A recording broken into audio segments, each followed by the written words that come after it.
The whispered rumor. The Galactic Council chamber floated like a fortress above the gas giant Rixos, its walls made of crystal plates that shimmered with the light of 3 suns.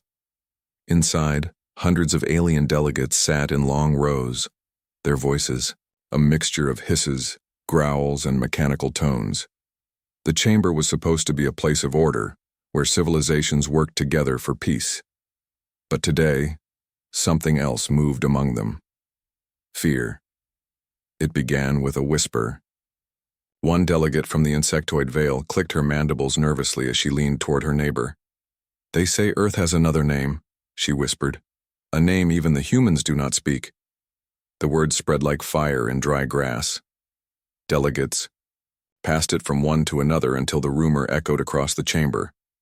Earth, a small world on the edge of the Orion Arm, had always been considered young, reckless, even dangerous. But now the idea of a hidden name gave the planet a new kind of shadow. Counselor Threx of the scaled Torvain slammed his clawed hand against the table. "Nonsense," he growled. "Humans are loud, chaotic, and proud. They hide nothing. If they had such a name, they would shout it at every star." Yet his voice carried doubt. Everyone knew humans were strange. They fought wars that should have destroyed them, yet somehow survived. They adapted to worlds too harsh for others.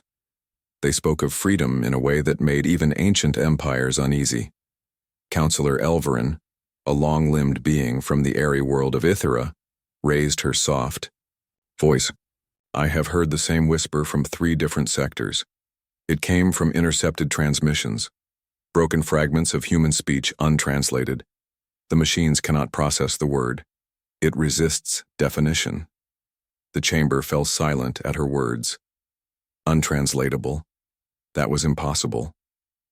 The Council's lexicon held over 1 million languages, from the guttural roars of the Grath to the melodic songs of the Veil. But if Earth's word resisted even the most advanced algorithms, then it was no ordinary sound. A delegate from the Chlor, whose body shimmered like liquid metal, shifted uneasily. "Perhaps it is not a word," he said slowly. "Perhaps it is a key. A code that unlocks their true power."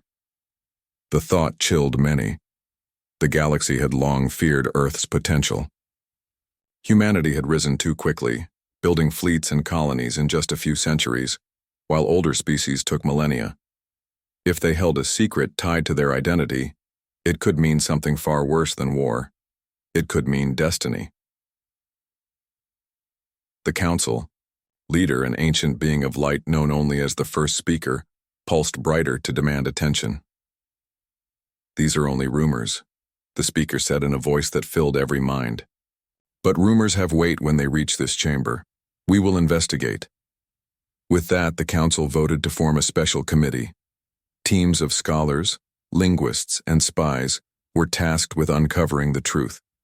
Ships left immediately, bound for human space to dig through archives, intercept signals, and steal whatever they could.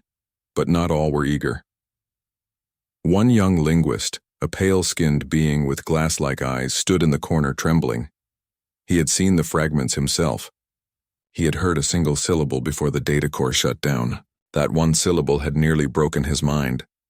He told no one, not even his superiors, but the echo still rang in his skull. It was not sound. It was weight. The chamber slowly emptied, yet the fear remained. Delegates whispered among themselves as they left. Some laughed nervously, calling it superstition. Others walked in silence, already imagining fleets of human warships carrying the unknown name painted across their hulls. In the deepest shadows of the chamber, 2 cloaked figures remained. They were not council members, nor diplomats. They belonged to no empire. One turned to the other and hissed, "If the name is spoken, the stars will remember." The other figure's glowing eyes narrowed. "Then we must ensure it is never spoken." Far away, on the blue and green world called Earth, humanity itself carried on in silence. The people did not know the Council was hunting their secret. They did not know the galaxy trembled at a word none of them had yet spoken. But silence is never forever. Rumors have teeth. and the galaxy had just bitten into something it did not understand. The young linguist sat alone in his quarters that night, clutching his ears though no sound reached him. Over and over the syllable returned. It was like thunder without storm, fire without flame, gravity without mass. He whispered to himself, voice shaking, "It is not just a name. It is a warning." And as the three suns set behind Rixos, the Galactic Council slept uneasily. For the first time in centuries, they were afraid not of fleets, not of weapons, but of a word no one dared repeat. The whispered rumor had begun, and soon the galaxy would learn the truth. The Council's obsession, the rumor had become more than a whisper. By the next cycle, every corridor of the Galactic Council buzzed with the same question. What is Earth's true name? Delegates who once laughed now spoke in hushed voices. Servants who carried trays of glowing fruit leaned closer to listen. Even guards, bred to obey and never think, muttered to each other when their commanders were gone. The first speaker summoned a special meeting. The chamber darkened, its crystal walls dimming until only the speaker's radiant form burned at the center. "We cannot allow this rumor to destabilize our order," the speaker declared. "We must seek the truth." At once the council split into factions.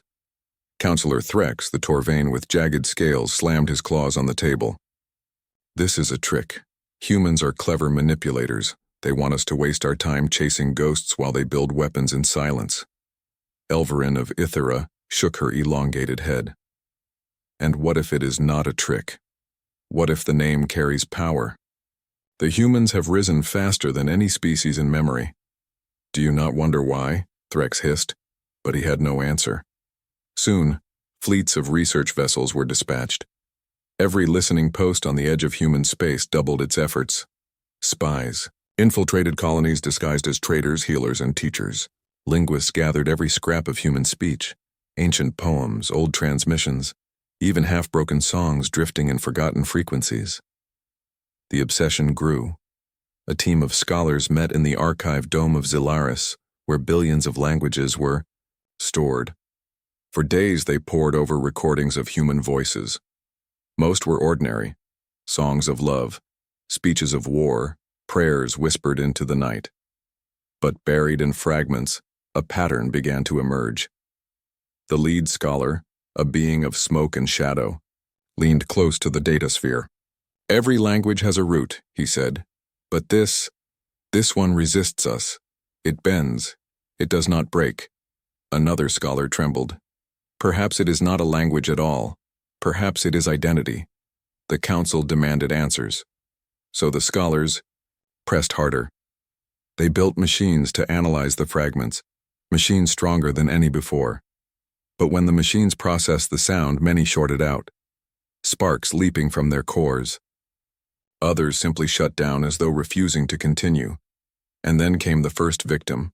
A linguist of the bird-like veil was found in his study, eyes wide open, feathers burnt at the tips. His translator implant had melted. Carved into the wall, with shaking claws, was a single line: "Do not ask for the name. It is not given. It is earned." The council tried to silence the news, but whispers spread faster. Whole sectors knew now that Earth's secret was real. Fleets began to hesitate. Empires that once spoke of conquering human space now kept their ships closer to home. In the council chamber, debates turned into shouting wars. "Destroy them before the name is spoken," cried General Kor, his four tusks gleaming. "If the word holds such power, then the humans must not keep it." "No," countered Elverin, her soft voice cutting through the roars. "If we destroy them, we may destroy the balance of the stars. This is not just a human secret. It is something larger." The first speaker listened, silent as light. Meanwhile, deep in the archives, a young apprentice continued the work his master had abandoned. He sat alone, playing the fragments again and again. The syllables tugged at his mind, heavy yet beautiful. He felt them resonate in his bones, in the very air around him. Finally, he understood why the machines failed. The name was not meant to be processed. It was meant to be felt. He whispered the sound softly to himself, just one part of it. His breath trembled as the chamber seemed to shift around him. The stars outside flickered once as if the universe itself had paused to listen. The apprentice fell to his knees. He covered his mouth, but the damage was done. He had spoken it. Far away on a listening post orbiting Titan, human operators noticed a strange silence. For hours, the Council's transmissions had been frantic, a storm of fear and analysis. But suddenly everything went quiet. Commander Reeves frowned as he stared at the blank screen. "They've stopped?" His second officer, a young woman, with sharp eyes, leaned forward. "No, sir, they didn't stop. They're afraid." Back in the council chamber, the first speaker finally spoke, its form pulsing dim. "We are chasing fire with bare hands. If this name is uncovered, it will burn us all. But if it already exists within the humans, then nothing can stop it." The council voted again. The obsession had reached its peak.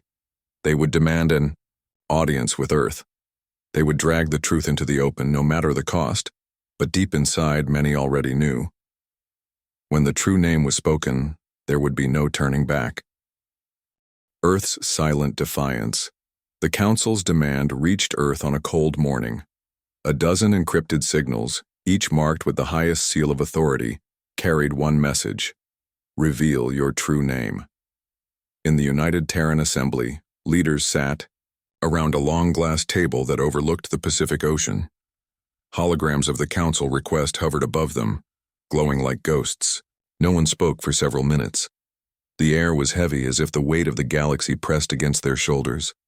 Admiral Reeves finally broke the silence. His voice was steady, but his jaw was tight. "They know too much. The Council is desperate. If we answer, we give them power. If we refuse..." President Alara folded her hands. Her eyes were calm, but her voice cut like steel. "Then let the galaxy wait in silence. We will not explain ourselves. Not to them, not to anyone." The Assembly voted, and the decision was clear. Earth would give no reply. For weeks, the galaxy listened. Dozens of probes circled Earth's colonies. Thousands of ears strained to hear even a whisper. But the humans spoke nothing. Not a word, not a hint. They carried on with their lives, trading, farming, building ships, raising children. The Council grew restless. The silence was more frightening than open defiance. In the Council chamber, voices grew sharp. "They mock us," roared General Kor. His tusks gleamed in the light. "Their silence is their weapon. If they will not speak, we must force them to." Elverin, soft but firm, shook her head. "And if silence is not a weapon, what if it is a warning? Have you not felt it? Every day we wait, the stars grow heavier." The chamber erupted into arguments. Some demanded war, others begged for patience. But the more Earth stayed silent, the more the galaxy trembled. Meanwhile, deep beneath Geneva, in a chamber hidden from all eyes, a single man prepared for what was to come. Ambassador Cade was chosen not because of his rank, but because of his resolve. He was a soldier once, scarred from battles the galaxy had long forgotten. Now he carried a different duty. The Assembly called him forward. The President spoke softly. "You will go to the Council. You will carry nothing but the truth." Cade nodded. "And if they demand more?" "Then you remind them," Alara said, "that silence is also an answer." When he left Earth, the stars seemed unusually still. His small shuttle carried no weapons, no escort. Only a single data cube rested in his hand, its smooth surface glowing faint blue. The Council awaited him. When his ship docked above Rixos, the chamber filled with every delegate. Thousands of eyes, hundreds of species, all waiting for the moment. Humanity would finally break their silence. The first speaker glowed brighter than ever. Its voice thundered in every mind. "Human of Earth, the galaxy demands your answer. Speak your name and let truth be known." Cade stepped forward, his boots echoing on the crystal floor. He looked at the sea of alien faces, curious, fearful, hungry. Slowly, he placed the data cube on the table. "This," he said, his voice, calm but heavy, "is all we bring." The cube lit up, projecting images across the chamber. The story of Earth unfolded in raw light. Deserts turned to farms, oceans crossed with sails, cities rising from ruins of war. Humanity's endless climb, against extinction, against hunger, against itself.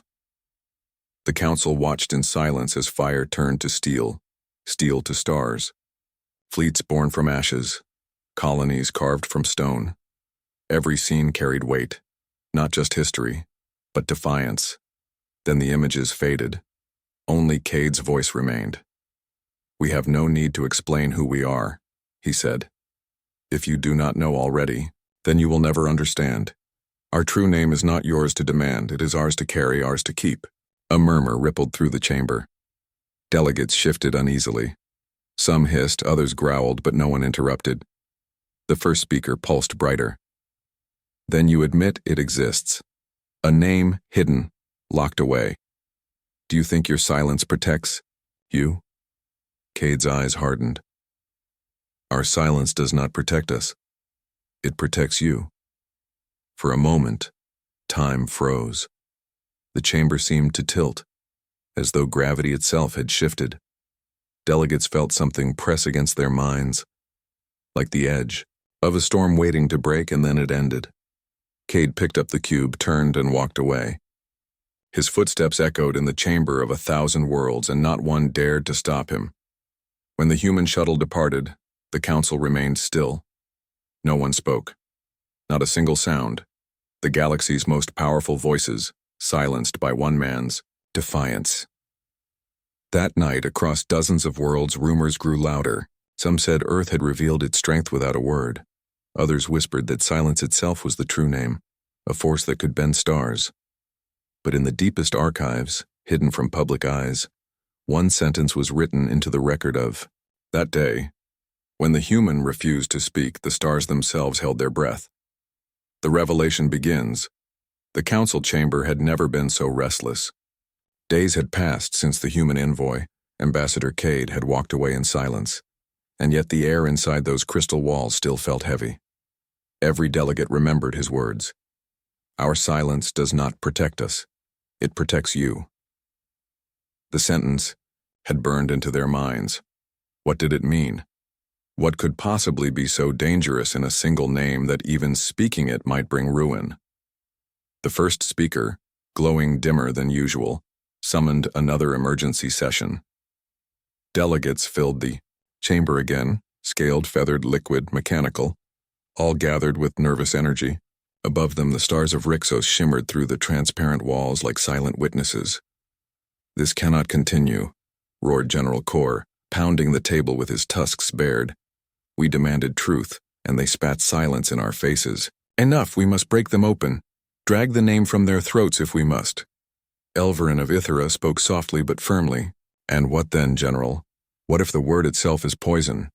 You would risk the galaxy for pride?" Kor snarled, but before he could reply, a signal lit up the chamber. The crystal walls themselves seemed to vibrate with the sudden pulse of light. A ship had docked, unexpected, uninvited. The chamber doors slid open with a hiss, and a lone human figure stepped inside. It was Cade again. But this time he did not come empty-handed. Gasps and clicks filled the chamber as delegates leaned forward.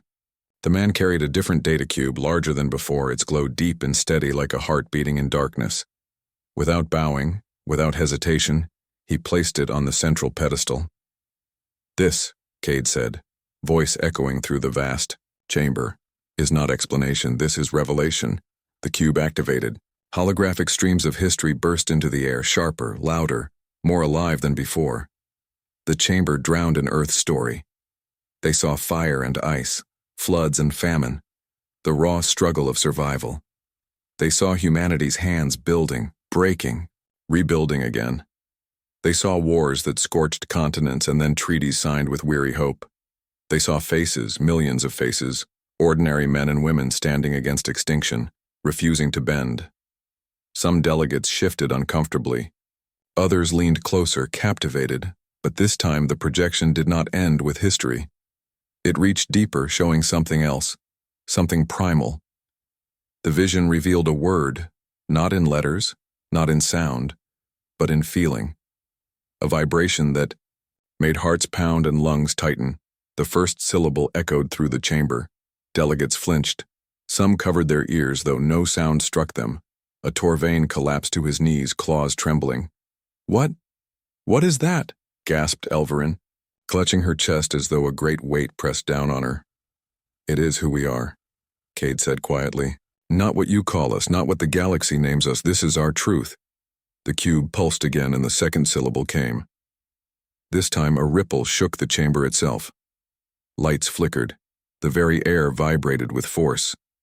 Several delegates cried out, begging him to stop, yet none left. None dared to. By the third syllable, silence had fallen. Total silence. Every alien, every species, from predators to philosophers, felt the truth pressing against their minds. It was not just a name. It was a declaration. Humanity. The cube dimmed, leaving only the words echo. No sound, yet every being in the chamber still heard it inside their bones. The first speaker's radiant form flickered weakly. You have no right," it whispered. "Names are given. They are bestowed by the galaxy, by history, by time itself. You cannot simply claim." Cade's eyes hardened like iron. "You are wrong. Our name was never yours to give. It was ours to forge. Forged in fire. Forged in silence. And when spoken, it is not for your approval. It is for your understanding." A shiver spread across the chamber. For centuries, the Council had judged, named, and categorized every species they encountered, but never had a species stood before them and declared its identity as something untouchable, unshakable, unowned. Some delegates wept quietly. Others stared in disbelief. General Kor's tusks quivered, not with rage, but with something far more dangerous: fear. The first speaker tried to answer, but no words came. Its light dimmed to a faint glow, trembling as if the very syllables had stripped away its strength. Cade stepped back from the pedestal, his face unreadable. "We did not come here to beg. We did not come here to threaten. We came here to remind you. Silence was mercy. But now you have heard the beginning of truth, and truth does not care if you tremble." He turned and walked away, leaving the cube still pulsing faintly. No guards moved. No delegate dared to stop him. When the chamber doors closed, the silence remained. It was not the silence of diplomacy or politics. It was the silence of an empire staring into something greater than itself. Far beyond the council chamber, across the galaxy, transmissions carried fragments of the moment. Whispers of a word no machine could capture spread like wildfire. Empires hushed their fleets. Rulers canceled their wars. Merchants paused their trades. Even stars seemed to burn a little quieter. For the first time in centuries, the galaxy understood what silence truly meant. And this was only the beginning. The word that broke silence. The council chamber was broken by silence. Delegates who once argued with fire now sat frozen, their bodies tense, their voices gone. The words still echoed in their minds, not as sound, but as weight, as force. It was like a star pressing down on them, reminding them of something older than power itself. Humanity. The name burned like a brand across the chamber. None dared speak it, yet all of them felt it. Their translators failed. Their minds refused to shape it. It was not just a word.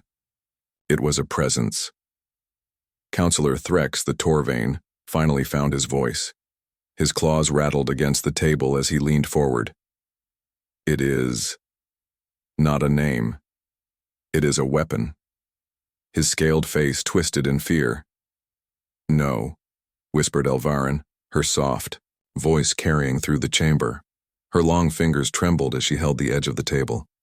"It is not a weapon. It is a truth, and truths cannot be destroyed." General Kor, who once demanded Earth's destruction, sat hunched, his tusks lowered like broken spears. He shook his head slowly. "I have led wars across 12 sectors. I have seen fleets burn and empires crumble, but never Never has. A single word crushed an army without lifting a blade. The first speaker, glowing faintly, spoke at last. Its voice, once strong, now quivered like dying light. The galaxy has no answer for this. They have claimed what cannot be taken from them.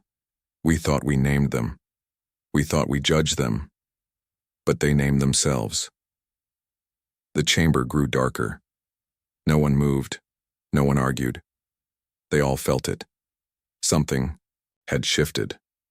Something irreversible. And then another voice spoke. It was not Cade, the human envoy, for he had already left.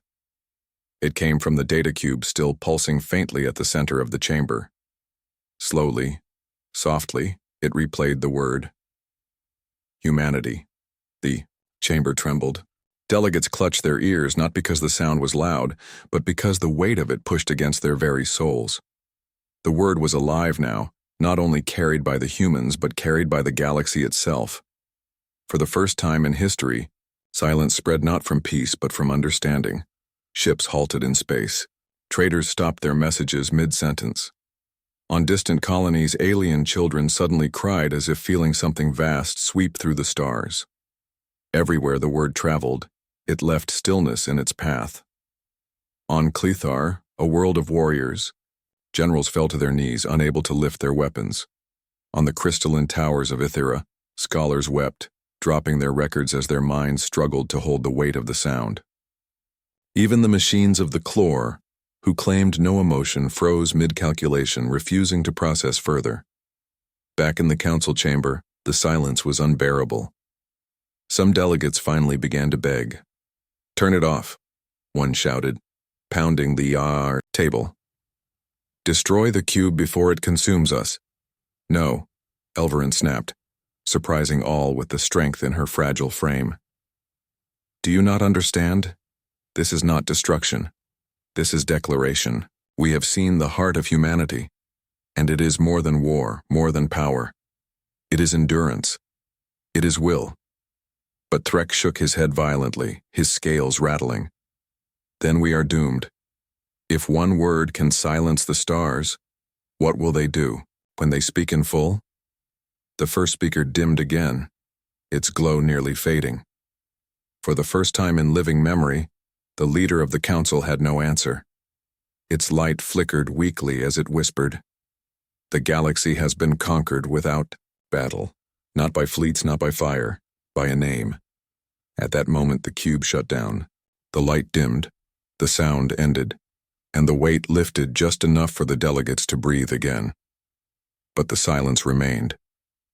No one dared to speak, for fear of breaking the fragile balance that hung in the air. Outside, the stars glittered against the void. To the galaxy they seemed quieter, dimmer, as though even the suns themselves had paused to listen. On Earth, humanity went about its daily life. Children laughed, workers built, and farmers tended fields. They did not know the council sat trembling, broken by a single word. They did not know the galaxy had finally understood, but Ambassador Cade, as his shuttle drifted back toward Earth, knew the truth. He gazed out at the endless stars and whispered to himself, "Now they know. Now they cannot forget." The galaxy had heard the word, and in its silence, it admitted defeat. Fear in the stars. Across the galaxy, the echo of Earth's true name spread like a silent storm. It traveled faster than light through rumor, through whispers, through the very pulse of fear in every living being. On the warrior world of Clethar, entire legions froze mid-drill. Their generals shouted commands, but the soldiers did not move. They felt the weight of the word pressing on their hearts, heavier than any weapon they had carried. One commander dropped his war banner and whispered, "We cannot march against that." In the markets of Ithera, where music filled the crystal towers day and night, every instrument fell silent. Musicians stared at one another, hands trembling, as if they too had heard it. A single name had done what centuries of diplomacy never achieved. It hushed an entire civilization. On the liquid metal homeworld of the Clore, machines processed data endlessly. Yet when the fragment of Earth's name entered their systems, Thousands of processors shut down at once. No virus, no hack, just refusal. The machines, logical and precise, had chosen silence. Their overseers stared in horror as their technology trembled against the weight of identity. The council tried to control it. Orders were sent to suppress the rumor, to block transmissions, to silence any who spoke of the word. But it was too late. Once a truth enters the stars, no hand can cage it. Delegates from across the sectors sent desperate messages to the first speaker. Some begged for war, some begged for surrender, and many begged for answers. But the first speaker, glowing weaker than ever, had no answers left. Inside the council chamber, fear grew like fire. General Kor slammed his fists down again and again. We must strike now. If we do nothing, humanity will rise above us all. Their name already conquers, do you not see? It is not a word, it is an empire. But Elverin stood tall, her soft frame stronger than it had ever been. And yet they have not struck us.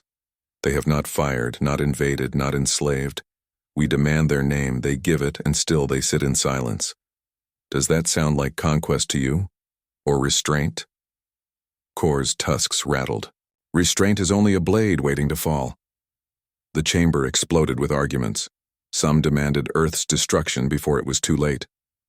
Others, trembling, whispered that perhaps Earth had always been too late to stop, that the name was not something new but something old, something earned long before the council existed. In the shadows, one delegate of the insectoid veil spoke quietly. We fear them because we see ourselves in them. We fight to survive. They are survival. They do not need fleets to prove it. Their name alone reminds us of everything we failed to be. The words cut deep. Many fell silent again. Meanwhile, fleets across the galaxy hesitated. Admirals stared at their star maps, their claws or tendrils hovering over controls. But none gave the order to move. Ships remained docked, soldiers remained idle. The word haunted them all. Heavier than orders, heavier than war. Even pirates and mercenaries, creatures who lived for violence, found themselves unsettled. When they spoke of Earth now, they lowered their voices. Some stopped saying the planet's name altogether, afraid the sound might summon something they could not fight. Back on Earth, humanity itself was quiet. The United Terran Assembly received reports of the galaxy's silence, but no one celebrated. There were no parades, no speeches, only calm, only watchfulness. Ambassador Cade stood once more before the assembly. They are afraid, he said, but fear is not the same as respect. Silence is not the same as peace. They will not attack us today, but tomorrow they might. President Ilara nodded slowly. Then we must be ready. But remember, this our greatest weapon is not what they fear. It is what they do not understand. We do not fight for conquest. We fight only when forced. And still, the galaxy trembles. That is the truth of who we are. Cade looked out the window at the Earth below, blue and green against the void. He thought of the council, broken in their chamber of crystal, and of the billions across the stars who now whispered the word in awe or in fear. Perhaps, he said softly, this silence will last long enough for them to learn, or long enough for them to make their mistake. The chamber around him fell quiet. The humans did not know what the galaxy would do next. They only knew this. The balance had shifted forever. The stars themselves seemed to pause, listening to a word that could never be unheard. The name of Earth had broken their voices, and silence was now the galaxy's answer. Silence echoes forever. The stars had always been loud. Fleets roaring through space, traders haggling on open channels, empires shouting their pride across every frequency. But after the council learned Earth's true name, the galaxy grew quiet. Too quiet. On distant worlds, leaders sat in their towers, replaying fragments of the moment when the human envoy spoke. They whispered it among themselves, but the word never came out whole. No alien tongue could carry its full weight. It always broke into silence. On military outposts, commanders held their troops in place. They feared what would happen if they marched toward human space. Could a word stop a war? Could a name alone break an army? None were willing to test it. Even pirates who had once dreamed of raiding Earth's colonies began avoiding human shipping lanes. They joked loudly in taverns, calling humans fragile, reckless, loud. But when the laughter died, none of them dared to mention the name, not even once. The galaxy had fallen into an uneasy silence. And Earth? Earth carried on as always. Children still played in streets under the blue sky. Workers still tended crops. Engineers still built ships, and explorers still mapped the far edges of human space. Humanity lived as it always had, enduring, creating, surviving. But in the United Terran Assembly, leaders knew the truth. The silence of the galaxy was not respect. It was not peace. It was fear. Ambassador Cade stood before the assembly once more, his face lined with exhaustion. "The council is broken," he said. "They will not speak our name again. But silence is not forever. Sooner or later, someone will test us. Someone will try to break what they fear." President Alara leaned forward, her eyes sharp. "And when they do," Cade's reply was steady, heavy, "then they will learn that our true name is not just a word, it is a promise." Far away in the council chamber on Rixos, the delegates still gathered, but the chamber felt hollow. The first speaker no longer shone brightly. Its light was faint, trembling, as though the word had scarred even its luminous form. When any delegate tried to bring up Earth, a hush swept the chamber. No one dared to argue, no one dared to plan war. The silence itself was an unspoken law. Humanity had claimed something greater than fear. It had claimed inevitability. On the insectoid homeworld of the Veil, a child asked her elder why no one spoke of Earth anymore. The elder bent close and whispered, "Because some names are not spoken. They are carried. And when they are carried, the stars must listen." On the crystalline spires of Ithera, a scholar wrote in her records, "The silence that follows truth is the loudest sound of all." She etched it into the archives, knowing it would be studied for centuries. And on the war-forged plains of Clethar, where soldiers had once trained endlessly, generals dismantled their banners. They told their soldiers, "This is not defeat. This is survival. When the humans speak, we listen." The galaxy had changed, not through war, not through conquest, but through a single revelation, that Earth was not waiting for permission, not seeking approval, not begging to belong. Humanity had claimed its name, and the stars could do nothing but fall silent in response. Ambassador Cade returned to Earth as a quiet man. He walked among his people with no guards, no ceremony. In the streets of New Geneva, he heard laughter, music, life, ordinary life. It was stronger than fleets, louder than empires, and deeper than fear. One evening, standing beneath the night sky, Cade whispered to himself, "They feared our silence, but one day they will learn the truth. We are not silence. We are the voice that follows it." Above him the stars burned steady, as if listening. And across the galaxy, in halls of power and fields of war, the silence lingered. Some tried to break it with jokes, others with plans, but the truth always returned. Humanity had spoken its name, and the silence it left behind was forever.